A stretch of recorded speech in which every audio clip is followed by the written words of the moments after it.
Hello, people of YouTube. My name is Steve Gray. Thank you for watching. Today we're talking about Jujutsu Kaisen Season 2, Episode 19. And we are getting 24 episodes, so 5 episodes left after this one. And let me tell you, this bad boy gave me some hope, threw me through a loop, and then aggravated me because of the way it ended. So let's go ahead, get into the review. So we start off with Nobara basically saying, yeah, I'm going to go help. It was slow before. The reason a lot of there's a lot of casualties is because I wasn't there to help. I know I'm not super strong, but I have to do what I can. So we have, Itadori fighting Mojito. He gets blinded a little bit. And then we have Nobara fighting the clone of Mojito. And I thought this was going to end badly because we all know how OP Mojito is. Very, very strong, fast, kills people in like half a second just by touching them. But because he's a clone, he is the clone. So the original is fighting Itadori, the clone is fighting Nobara. And she is not in danger. Well, she is in danger because they can, still stab her, cut her, things along those lines, like a knife or a sword, but I can't actually transfigure her. The only thing he can transfigure is himself, being the clone. And Nobara figures this out. She actually has a technique that she developed to actually hurt him, and not only does it hurt the clone, it hurts the original body as well, which I think is really, really cool.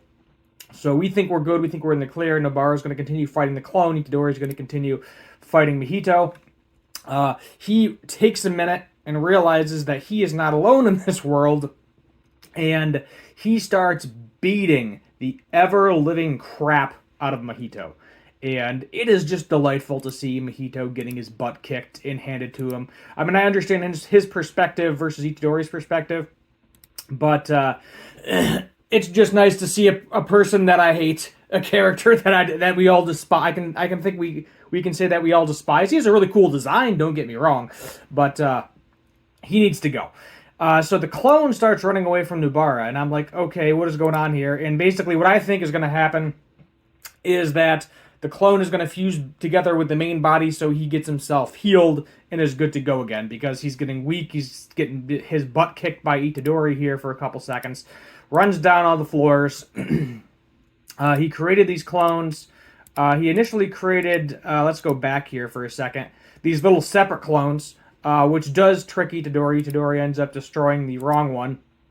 And instead of fusing together in this instance, yeah, right there, that is the biggest mind F in this entire episode. They swap places. So the clone goes after Itadori. The original goes after Nobara. And, he's pleading with her, run, get out of the way. But right there is where we're screwed. Because the original touches her face. And that's it. That's it. She is dead. She is gone. She is not coming back.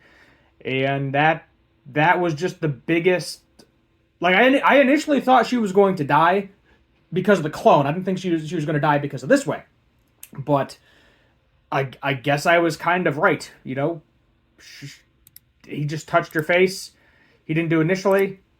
We get this nice little flashback of her playing video games with one of her friends in the village she was from.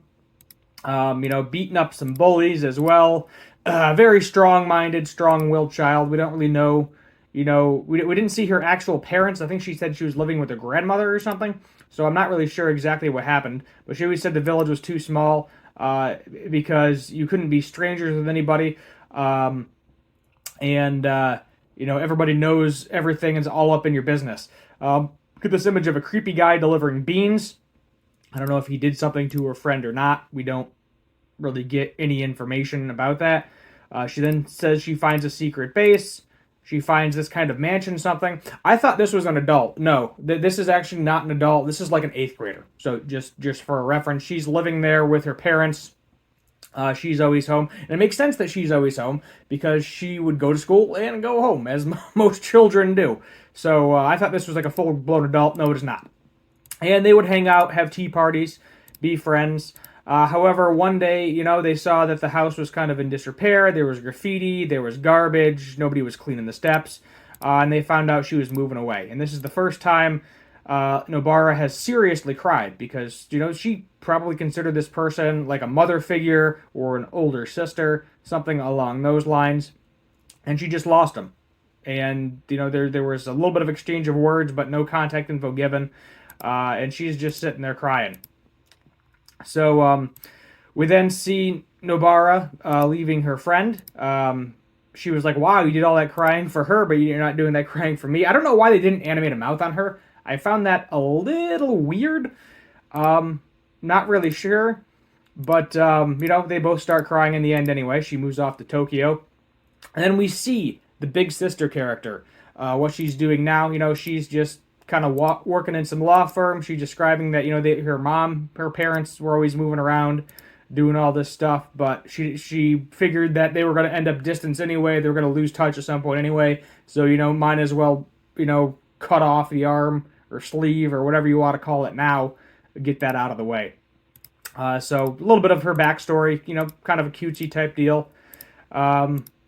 She's like, I don't want her to see. She's like, I don't know how she would look when she realized that, I was, I'm in a boring position. Particularly loud. She's looking at her friend group there as well. Fujiguro, Gojo, Itadori smiling. Basically saying she apologizes to her friend because she's not going to be able to get all three of them back together again. Sorry, I can't keep the promise. She looks at Itadori, and then she said, tell everyone I had a pretty good life. She realizes she's going to die. So this is kind of like her final words type scenario. What's interesting, though, is unlike many others in the past, I'm going to try to see if I can pause it on that one screen there. Let's see. Up right, yeah. I'm going to get it. I promise you I will get it.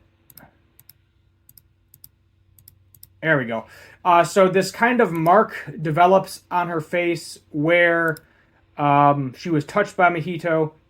There's a little bit of blood falls on the ground, but she's not completely disfigured and she's not completely splattered into a million pieces. So like her body is still there, which gives me a very tiny bit of hope that possibly still alive. And he kind of ends by saying her last name, Kujisaki, and that's the end of the episode.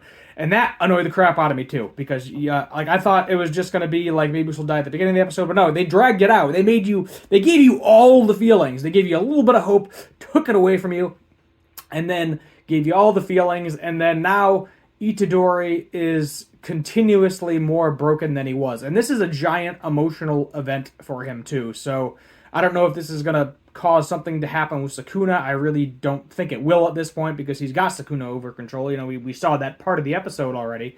But next episode, basically we just see them beating the crap out of each other again. Right and wrong, part 3 we're on. So my guess is more fighting. So I know all the workers at Mappa, props to you for making this look as good as you can. I know you get some of the stills. I'm going to complain about it still, but it's not the animators' fault. They are being rushed to do this as fast as they can. They're being massively overworked, and it shows a little bit. Storyline was fantastic.